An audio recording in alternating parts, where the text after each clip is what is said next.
Okay, so we are now with your module 4, which is entitled as Periodic Table of Elements.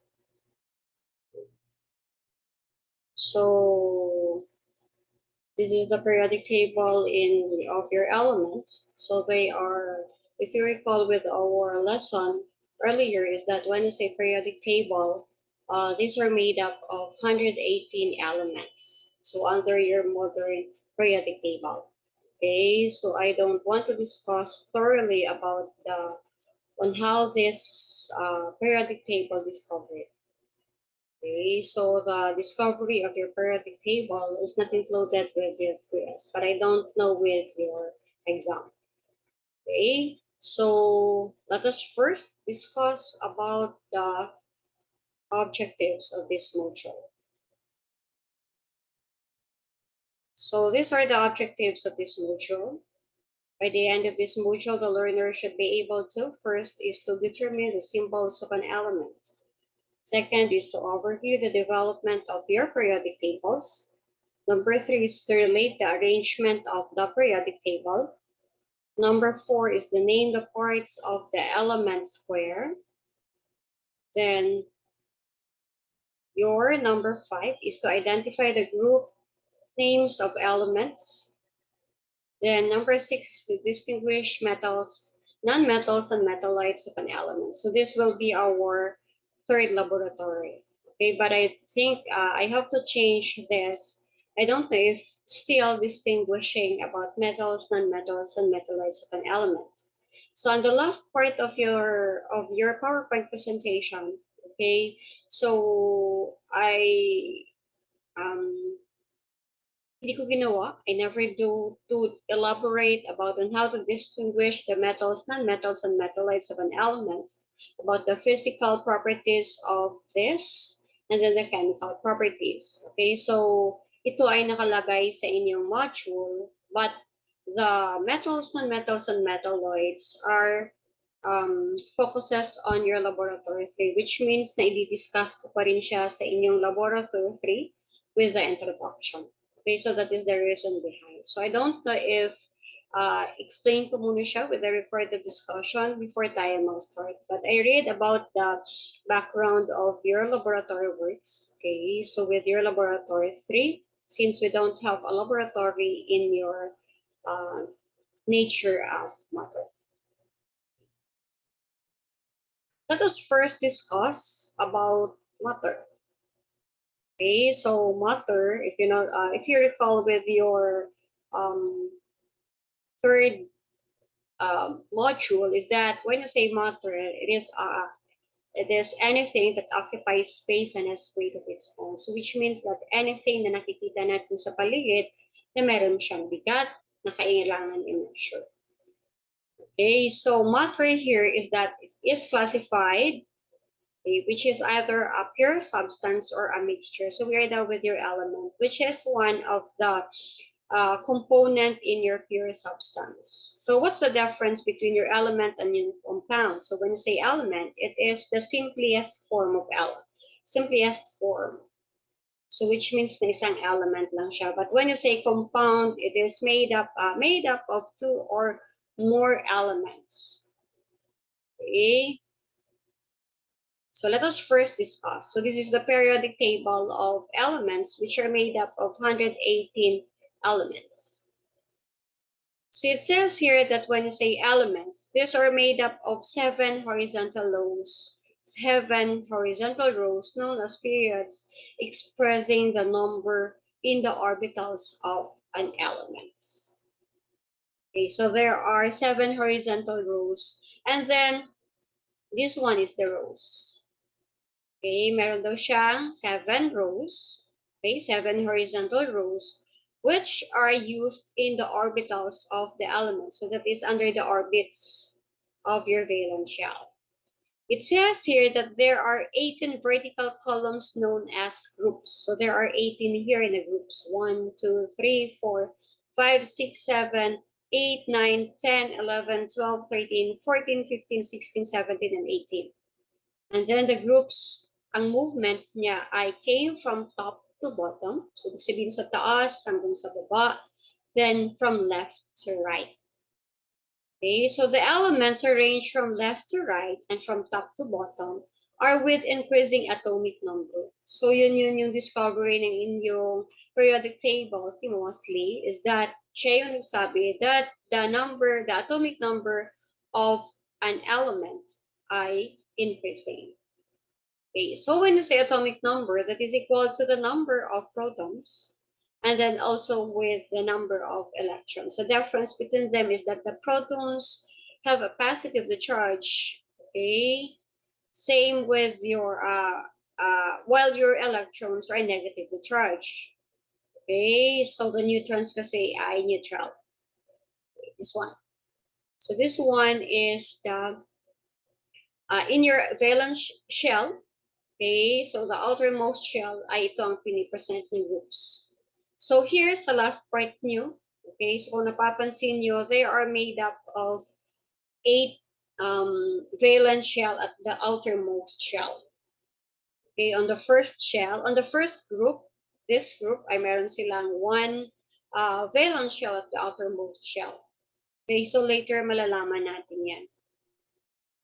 So these are the number of valence electrons in your periodic table. So these are groups.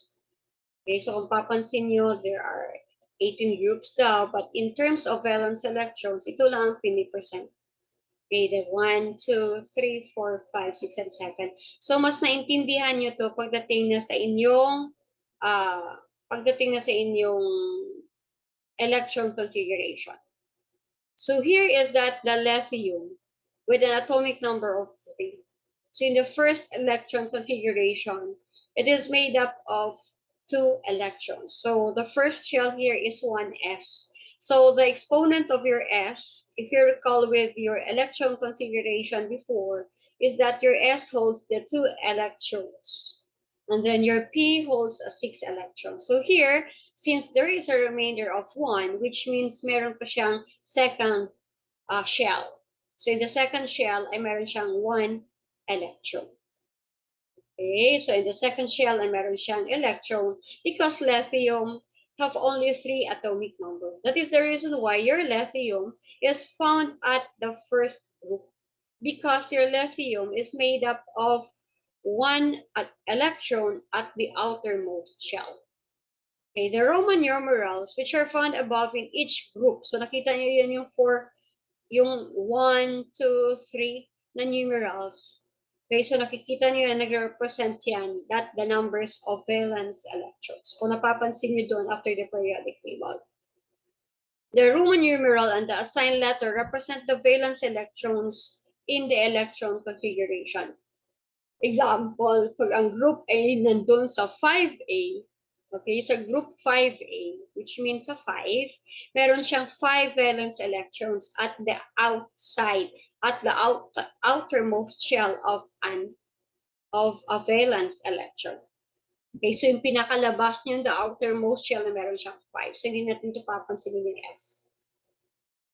So these are the scientists which are responsible to develop the periodic table. So here, the first one here, I see Lavoisier. Okay, so this, ito yun yung kanyang pinagmulan. Okay, sa PowerPoint is pwede ka mag-copy-paste. Si Lavoisier wrote the first extensive list of elements, 33 elements. Also, it is the one that distinguished between the metals and then the non-metals. Also with the pure substances and then the mixtures. Okay, so the next one here, I see Johann Dobereinier. So ito naman siya yung about the triads, yung tatlong magkakasunod na elements. Okay, so nagpo-form sila ng triad. The next one is si Alexander, mahirap siyang i-pronounce. Klasa. Okay, so this one is that to make use of atomic weights or the atomic mass in the periodic table. So developmental stage kung paano na-develops, then si Newlands. Sino naman si Newlands? Medyo well-known si Newlands compared to the others. Newlands was the first person to devise a periodic table of elements arranged in order of the relative atomic weights. Okay, so hanggang sa lumabas si Mendeleev. So si Mendeleev, siya yung unang nailabas which is the father of periodic table. Okay, so Mendeleev discovered the periodic table. Okay, inorganized niya yan in 1869. He did so by writing the properties of elements on pieces of card. So ginamitan niya ng card. Okay, so nakikita niya doon that there are, initially the table has similar elements. So meron siyang horizontal rows and soon it changed it. Also, ginamit niya yung vertical columns na ginagamit na natin ngayon. Pero kung titingnan mo si Moseley, ay siya yung pinaka-last part doon that there are, si Moseley, ng arrangement ng periodic table is according to the increasing number of atomic number. Okay, so this is your atomic nucleus. Okay, so an atom, there is a presence of a nucleus. And inside the nucleus, ay meron siyang number of protons and then the number of neutrons. Okay, and then the outside is found is the number of electrons. This is an element. The name of an element is an ion, and then the symbol is Fe. So this is under the Latin word. Okay, the atomic number here is 26, and this one is the atomic mass, or sometimes ginagamit nila as atomic weight. Element name, which is either Latin names or the English names. That is the reason why na meron kayong sodium, there are 11 elements na hindi sinusunod. So for example, the sodium came from a Latin word which is yttrium, kaya nga Na. Okay, so on and so forth. Here in the group names, okay, the first group kung napapansin nyo, di ba meron silang groups? Okay, so meron silang 18 groups. So the first group here ay tinatawag na alkali metals. So pag sa valence electrons ay meron lang 8 doon. Wala doon yung group, I think yung ibang groups. Okay, so the group 1 here, okay, in your periodic table are called as the alkali metals. The group 2, the alkaline earth metals. Group 3 to 12, the transition metals. The group 13 to 16, they are called as metals, non-metals, and the semi-metals. Okay, then the group 17 halogens and the group 18 is the noble gases. Okay, yun yung nakikita nyo sa inyong periodic table. So this one. Okay, 1, 2, 3. So yun yung 18 na sinasabi under the groups. But in terms of valence electrons, ang pinapansin ito lang yung 1, 2, 3, 4, 5, 6, 7, 8. So nagre-represent sila ng number of electrons at the outermost shell. Okay, so here, ang mga pula, they're called as the metals. And then ang kulay blue, they're called as the non-metals. And then this one are the metalloids. So madali siyang i-memorize. Kung mag-memorize kayo, di ba, the non-metals ay madali lang siya. Then the metalloids. But as I have said, the periodic table, you can bring your periodic table during the examination. I don't know kung pwede natin gamitan ng calculator. Okay, so dahil malalaki naman kayo. Okay, so we have to differentiate about the chemical bonds. Okay, one of the characteristics of your metals, non-metals, and then the metalloids are the chemical bonding. Okay, yung chemical reactions. I will discuss that in your laboratory 3. Okay, so the atomic number here of sodium is 11. So in the first shell, meron siyang 1s to 2. So there are 2 electrons. Then the second shell is that 2, kung meron siyang remainder, so that is 2s to 2, so which means meron pang 4 minus 11, meron pang natitira. So in the second shell ay merong 2s2 plus 2p6, which means na kailangan 8. So kung lalagyan natin ng 8, that is 2 plus 8, that is equal to 10. That is the reason why on the last or the outermost shell in your valence electrons ay meron isa. Okay, in your chlorine, meron siyang 17 atomic number. So, ganun din, same. The first is 2. Then, the second ay meron siyang 8. So, that is 2 plus 8, that is 10. Meron pa siyang 7 sa labas. So, the perfect electrons on the third shell ay dapat 8. Okay, malalaman natin yan with your electron configuration because I also review the electron configuration to make it perfect. Okay, they are under the ionic bonds kung naalala nyo. So when you say ionic bonds class, which is either losing, gaining, or sharing. When you say losing, nagbibigay. Bakit kailangan kong i-discuss? That is one of the characteristics under the chemical reaction or the chemical properties ng